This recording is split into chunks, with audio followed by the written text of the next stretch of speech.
The joints of the skeleton define the motion of the body and its limitations.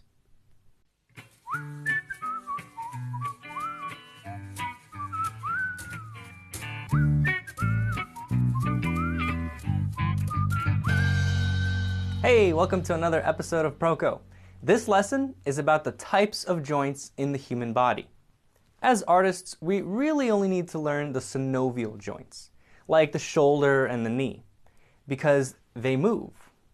Joints that are fibrous and cartilaginous hardly move, and some, like the connection of the two pubic bones, don't move at all. When you're learning how to draw, pay attention to synovial joints, and keep your thoughts away from pubic bones. If you know where the joint is on this foot, you know that it won't do this, or this, when you stand on your toes. It will do this.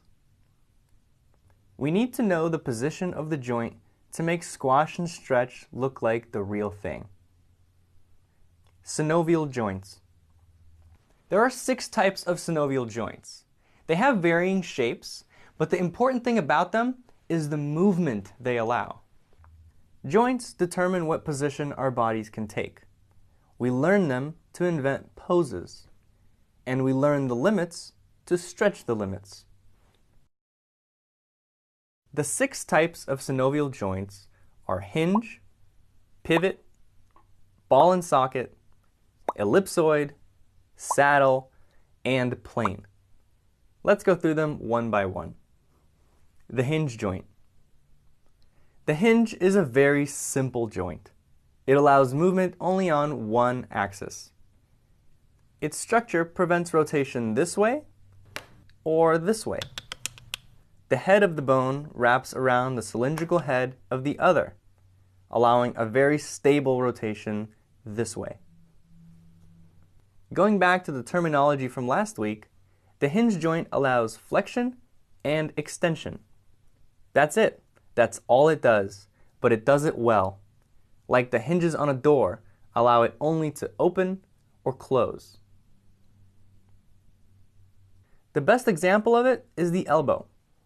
Here's the rotation on a simplified skeleton: flexion and extension. So, if the elbow only allows flexion and extension, how is it that we're able to twist the forearm? Well, let's take a look at the next joint, the pivot joint.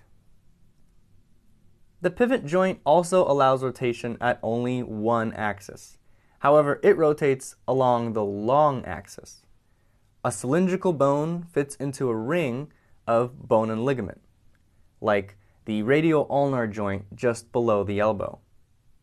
The cap on the radius bone fits nicely into this notch on the ulna bone. Ligaments complete the ring, holding the bone in place and allow the radius only to rotate inside of it. The result on the forearm is what we call pronation and supination. During pronation, the base of the radius rotates over and around the head of the ulna. The ulna stays relatively still. Remember, the hinge joint at the elbow prevents the ulna from twisting, so all of that twisting happens at the radius. And by the way, the distal joint of the ulna and radius is also a pivot joint. The combination of the pivot at the top and at the bottom creates that twisting motion for pronation and supination. The ball and socket joint.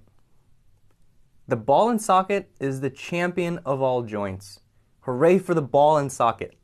Its structure is just like how it sounds: a ball inside of a socket. This simple and effective structure allows it to move in all axes: flexion, extension, abduction, adduction, rotation, and circumduction.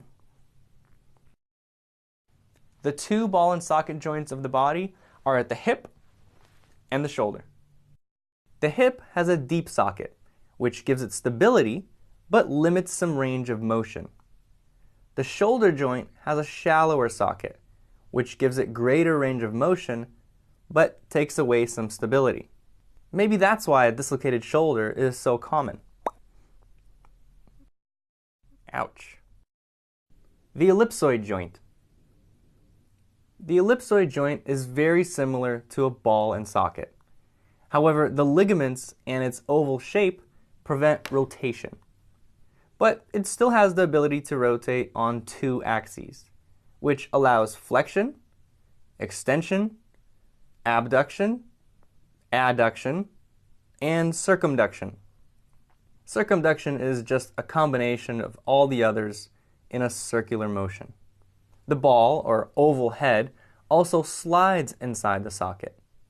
When it rotates along the wider plane, you can see how it pops out too much from the socket, so it slides back into center.